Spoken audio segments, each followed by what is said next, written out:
field day for the heat down there. 1,000 people in the street singing songs and the carrying sign, mostly saying hooray for our side. There's battle lines being drawn. Nobody's right if everybody wrong. Young people speak in their mind, getting so much resistance from behind. We got to stop the children. What's that sound? Everybody look, it's going down.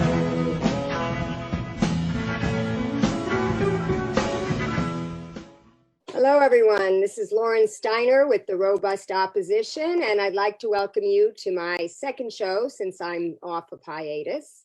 And with me tonight are my guests, Marcy Winograd and David Swanson. So now that Biden has been declared winner of the election, even though Trump has not conceded, progressives who held their nose and worked to elect Joe Biden, or just even voted for Joe Biden, but promised to hold him accountable and hold his feet to the fire, now have their work cut out for them. Because the first thing that we've seen him do is announce these transition teams and announce his favorites for certain cabinet posts. He's floated these names: Michelle Flournoy for Secretary of Defense and Susan Rice for Secretary of State. And I first want to introduce Marcy Winograd. Here is a 2020 Bernie delegate and a local Los Angeles activist, as well as a personal friend of mine. I've known her. She's one of the co-founders of Progressive Democrats of Los Angeles. And she also ran against Jane Harman for Congress twice and on a platform of peace. So welcome to the show, Marcy. Thank you, Lauren. I appreciate you inviting me on, and I'm so proud to be here with David. And David, of course, has been on my show before. He is a foremost peace activist, and I could go through his bio, but I'm trying to keep my shows to 30 minutes these days. So just suffice it to say, he is the executive director of World Beyond War. So welcome to the show again, David. Thanks, good to be back. Let's start with you, Marcy. In a September article entitled, Will Michelle Flournoy be the angel of death for the American Empire? Code Pink Women for Peace co-founder Medea Benjamin, who has been on my show many times before, wrote an article on Michelle Flournoy's record. She's considered to be his #1 choice for Secretary of Defense. So Marcy, can you tell viewers who Michelle Flournoy is and why you have also written an article urging Joe Biden not to appoint her?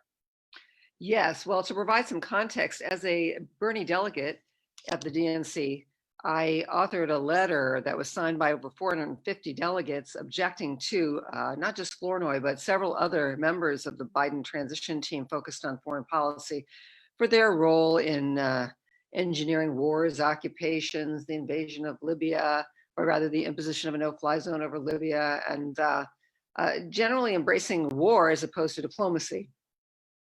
In the aftermath of that, we've been meeting, some of us, now a couple of hundred peace activists, David being one of them, to discuss lobbying or appealing to our representatives not to approve Michelle Flournoy. She needs the approval of the Senate to be defense secretary. Now, in answer to your question, Michelle Flournoy, she was a former Pentagon advisor in the defense departments under Clinton and Obama.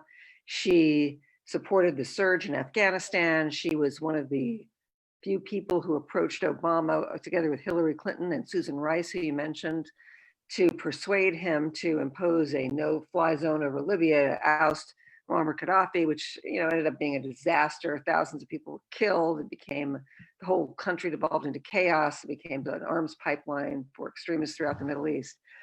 Once she left the Obama White House, she went to work in, first I think it was Boston Consulting, where she, from 2013 to 2016, expanded their military contracting business from about $1.2 million to $30 million. She also founded with one of, Biden's right-hand man, Antony Blinken. They founded West Exec Advisors, and they advise countries on militarism, military contractors. And she serves on the board of Booz Allen, which is heavily invested in in the weapons industry. So I would just argue that it's a fundamental conflict of interest to nominate and expect somebody to serve as Secretary of Defense, really with the sincere interest in protecting our national security, while at the same time having a history of profiting off of war and occupation. Yes, So, but in addition to that, I just wanted to interject in there that when she joined Boston Consulting, Medea writes in her article, trading on her Pentagon connections to boost the firm's military contracts from 1.6 million in 2013 to 32 million in 2016. And by 2017, she was raking in $452,000 a year. So I would definitely call that a conflict of interest. Yes, and I was glad to see that just last week, Representatives Barbara Lee and Mark Pocan, who's the co-chair of the Congressional Progressive Caucus, sent a letter to Biden urging him not to choose anyone for defense who has a history of being deeply embedded with military contractors and profiting off of them. In addition to what I've already mentioned about Michelle Flournoy, she wrote a letter, wrote an essay, which really caught my attention. It was so alarming. It was the title was convoluted. The title is How to Prevent a War in Asia. It really should be retitled How to Start a War in Asia. Look, we already have about 106,000 troops in East Asia. She says that's not enough. We need to pivot from the Middle East after we supply the Saudis with anti-drone capability. Then we should pivot to Asia, send more troops to conduct roving war games and to ensure that we can sink the entire Chinese Navy within 72 hours should we have a war with them. Why are we even talking like this, let alone planning for this? And I would say, Biden, wake up, come on. We cannot launch a Cold War against China, escalate troop deployments, start an arms race, a high-tech arms race with China, or continue one, and at the same time think that we can sing a kumbaya with them to save the planet. This is absurd. So, as I said, a number of us have been meeting and we're trying to wake people up to what we're facing here. This goes way back to May of 1997. She was the principal author of the Quadrennial Defense Review, as it was called, when she was Assistant Secretary of Defense for Strategy under Clinton. And it laid out the ideological foundation for the endless wars. According to Medea, under defense strategy, the QDR effectively announced that the United States would no longer be bound by the UN Charter's prohibition against the threat or use of military force. It declared that when the interests at stake are vital, we should do whatever it takes to defend them, including when necessary, the unilateral use of military power. Now, this is very alarming, and I'm wondering if, David, you could speak to this overall trend, which Medea also talks about declining US empire. This is kind of the behavior of what happens when empires are on the decline. Last gasp to preserve our hegemony. Declining empire, maybe accelerating lawlessness, openness about hostility to the rule of law. No mention in the campaign, so far as I know, no debate on whether to continue sanctioning top officials of the International Criminal Court, no debate on whether to continue murdering people with missiles from drones or otherwise, no debate on whether to end illegal wars, whether to respect the United Nations. We now have the rumors being tossed out in the Washington Post about Hillary Clinton for ambassador to the United Nations. How would you spit in the face of the rule of law and the world and the people of the planet more? And if you can bring up names like Hillary and Rahm, how can we any longer believe anyone can fail out of this racket if they can't? Right? If Kissinger is still a respected consultant, what's left? And we're all, up in arms about, particular disastrous nominees or potential nominees, but there isn't anyone actually good on any of the lists of possible nominees. And the best people that anyone progressive is coming up with to suggest for nominees are the least awful members of Congress who I damn well want to keep in Congress because the place is so darn bad that the few least awful people there you want to keep there. I like Bob Naiman's proposal to take Susan Collins out of Maine and give her a cabinet seat and put a Democrat in her Senate seat. That would be the thinking of someone who didn't want the Senate excuse. I'm convinced Biden wants the Senate excuse. I'm convinced that the more the left keeps telling Biden, we elected you, the more Biden hears, I can ignore you, right? Because he's not this, you're not appealing to someone's gratitude. You got to appeal to someone's power.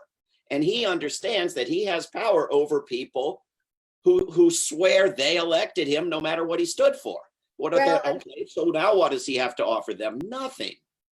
Well, unfortunately, as I was saying, to no one who was listening, because everybody was so freaked out about Trump, the time to exert your leverage is before you vote for them. And right. I think we can see, and I'm going to be doing a show on his environmental appointees, how the Sunrise Movement feels betrayed was the word Varshini Prakash used. But, she traded, in my opinion, power for access in the same way that the labor unions do. They want a seat at the table and they think they can influence people from that seat at the table. The labor unions don't use the strike. The Sunrise Movement isn't blocking pipelines. I mean, we've got to use those kind of radical tools. It's not a matter of talking to these people and expecting them to listen. And they're especially not going to listen after they're already in office. So before we talk about solutions, who wants to talk about Susan Rice for Secretary of State? I personally don't think he's going to appoint her because the Republicans, who he's always trying to appease, don't like her because they blame her for those people that got killed in Benghazi. But which one of you can speak to Susan Rice and why you don't think she's a good choice for Secretary of State?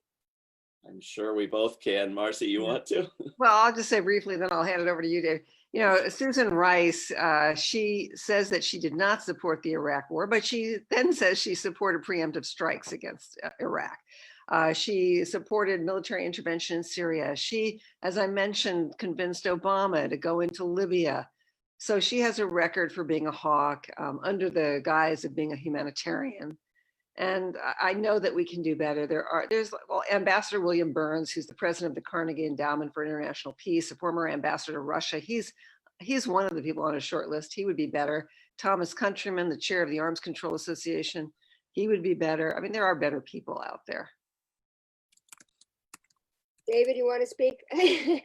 Yeah, I was just looking as I wanted to mention, there was actually a great article in the New Yorker of all places yesterday by Daniel Immerwahr, the guy who wrote How to Hide an Empire, that recommended a completely different approach to shutting down empire and cooperating with the rest of the world. I mean, if Biden had any interest in taking a different approach, a saner approach, a more sustainable approach, the views and the advocates are out there, even in the liberal corporate media, but he just doesn't. Susan Rice has no popular support. The Republicans don't like her. The progressives don't like her. The weapons makers like her.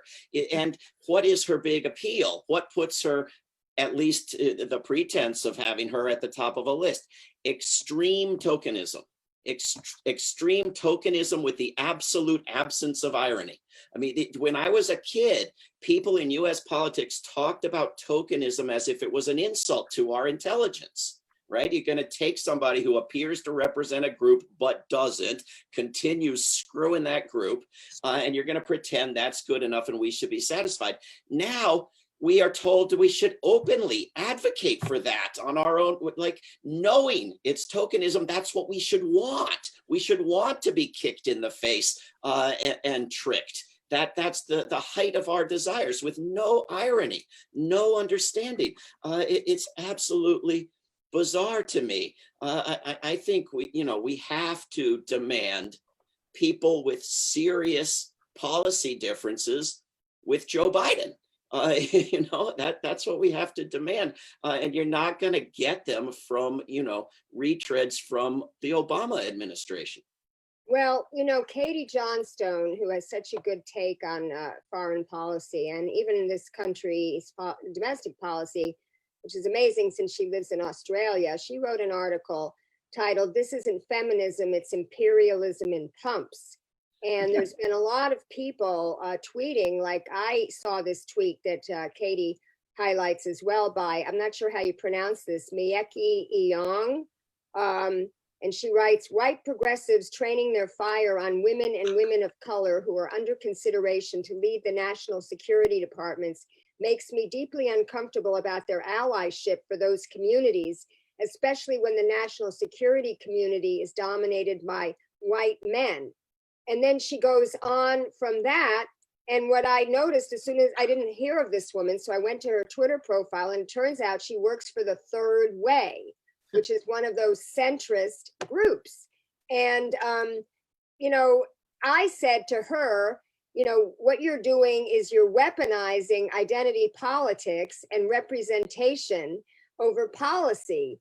And for you, more than anyone else, are being disingenuous because you are all about policy. The Third Way is all about policy, and it's about centrist policy.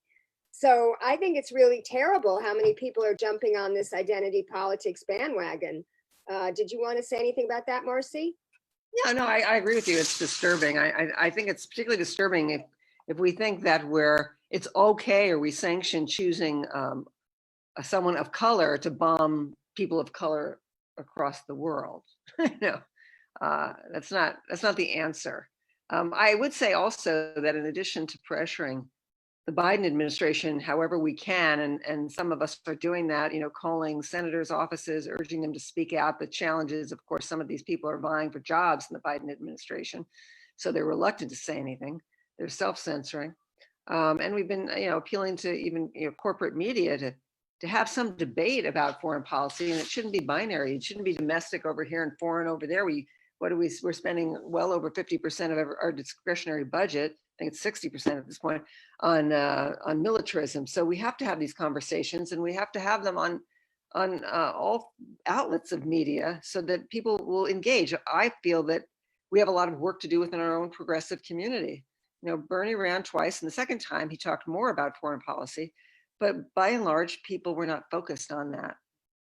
Well, do you see that Bernie is trying to have any effect on any of these cabinet appointments? I think I've been getting his emails, and he seems to be focusing more on, you know, these Senate races. Today, I mean, in Georgia, today I saw that AOC and Ro Khanna and Ilhan Omar and Ed Markey had a press conference about Biden, and I caught it at the tail end. I still have to watch it from the beginning. But it seems to me that that should be the inside strategy. I mean, one of the successes was getting more of the members elected to the squad, and they seem to be speaking out, and that's their inside game. But on the outside game, we need to mobilize the troops. So I want to know if you've seen anything from Bernie Sanders or our revolution. You know, there was a call last night that you and I were on, the Bernie Delegates call.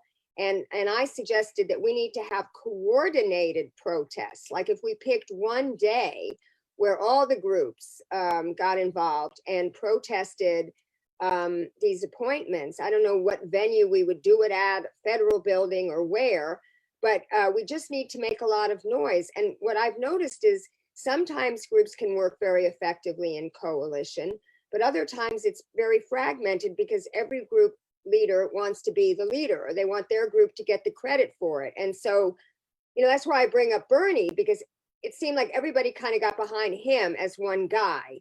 But when it becomes more of a coalition, it becomes harder to do. So I wanted to ask both of your guys' opinion about how we work in coalition and what you think we should be doing to have a more coordinated effort, as opposed to everybody just individually speaking out about this.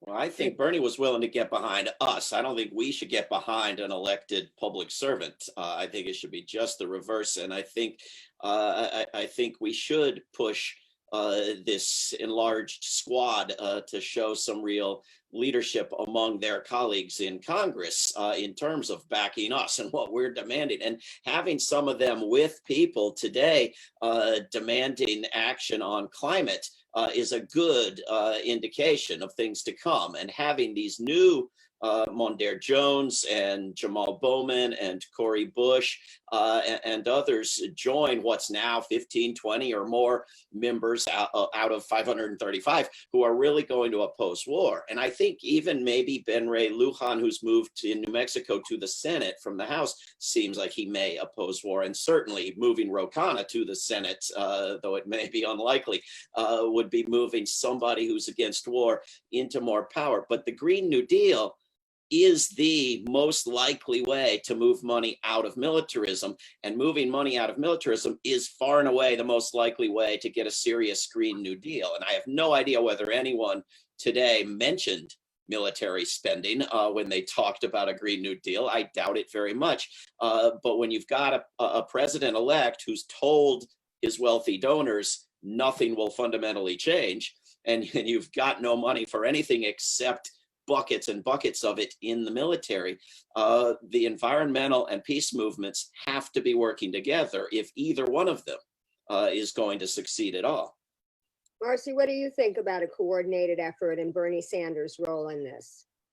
Well, I'd love to see Bernie Sanders, as David mentioned, support these efforts.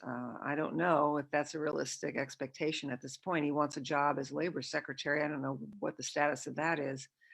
But I would urge people to contact David and myself. I'm at winogradteach@gmail.com, winogradteach@gmail.com. We've had a couple of Zooms with 100 people or so, and we have a Slack channel where we're trying to coordinate our actions with other organizations. And I think it's incumbent on us to reach out to the Poor People's Campaign, to every, Sunrise, all of these campaigns, and to get on the same page. And we do have some hope, as David mentioned, with this squad being expanded. Thank goodness. And I hear that there's a new caucus, a military reduction caucus. Have you heard of that, David?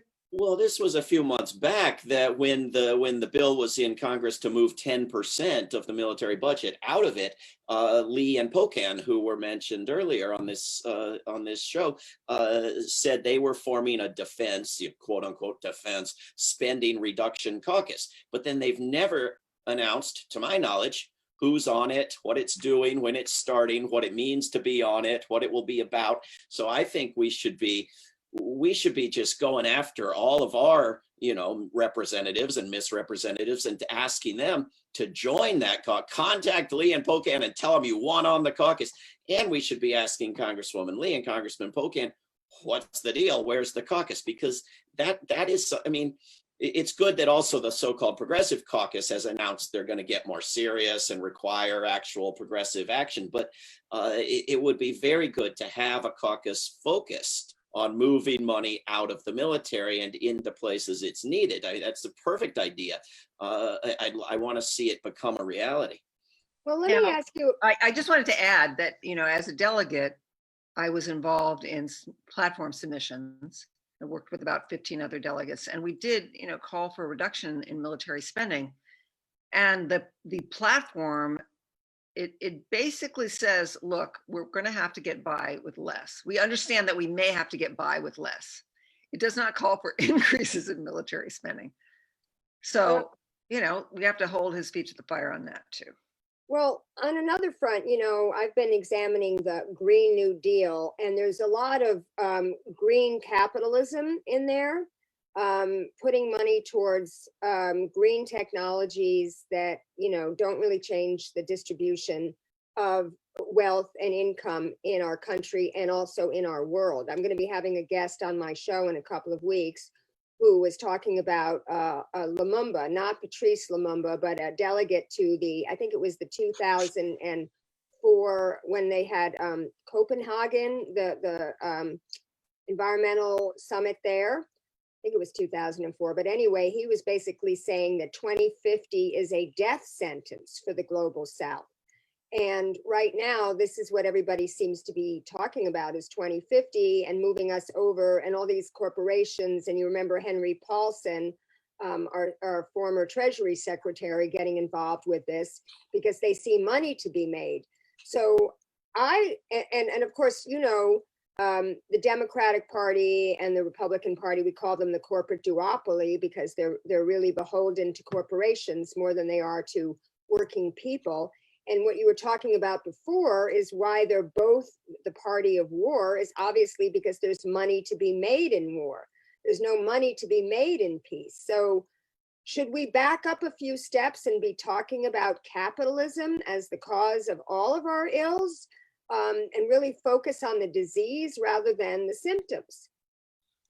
Well, I think you're absolutely right about the corruption and the motivation and the problem. However, I think it's a little complex in that countries that are wealthier, better off than the United States, wealthier per capita, invest a tiny, tiny fraction of what the United States does in wars and militarism. And the more money you put into wars and militarism, the fewer jobs you have, the worse economy you have. So, I mean, this is indisputable findings among economists, right? It led by those papers out of the University of Massachusetts Amherst. So wasn't it generally accepted that it was World War II that got the United States out of the Depression? It's generally accepted that Jesus was born to a virgin and angels will save you when you're sick. Things can be generally accepted and still not be true for simple, basic reasons, such as that dead people are dead, or that if you spent the same amount of money on useful things rather than blowing up Japanese cities, you would have had an even better economy. So if you start with the premise that you can only spend money in the 1940s on war, and doing nothing would have been worse for the US economy, and those are your choices, okay.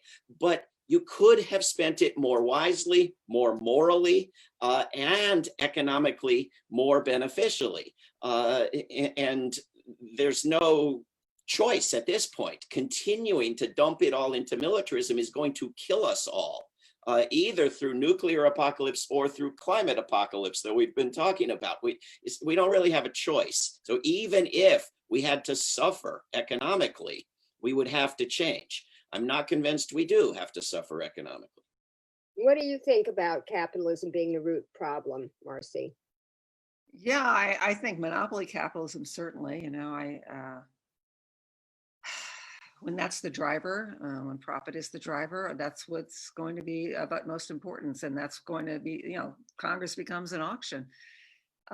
So certainly we need to address that, but we've got to work on multiple cylinders because, as you said, it's a coming crisis. China has vowed to be off fossil fuels by 2050, though that seems late to me as well. So we just really have to escalate our efforts here. And as you said, both of you said, bring together the peace and environmental justice and the Black Lives Matter movements.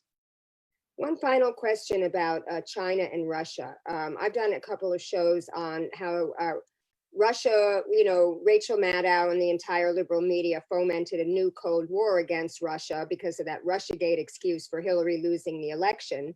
And then in the course of the last 4 years, they've also added China and made China the new boogeyman, when China is really, with its Belt and Road Initiative, really trying to bring up the rest of the world. And we should be joining that initiative, not challenging it. But we need these adversaries. We need these enemies. In fact, our liberal media, I saw Joy Reid, because they're always trying to knock Trump for talking to our enemies.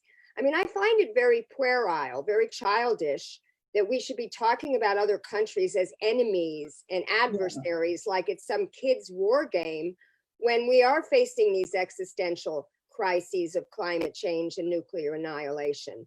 I think it's the height of hypocrisy considering how many elections the United States has interfered with. I think the LA Times tracked over 80 elections, including one in Russia.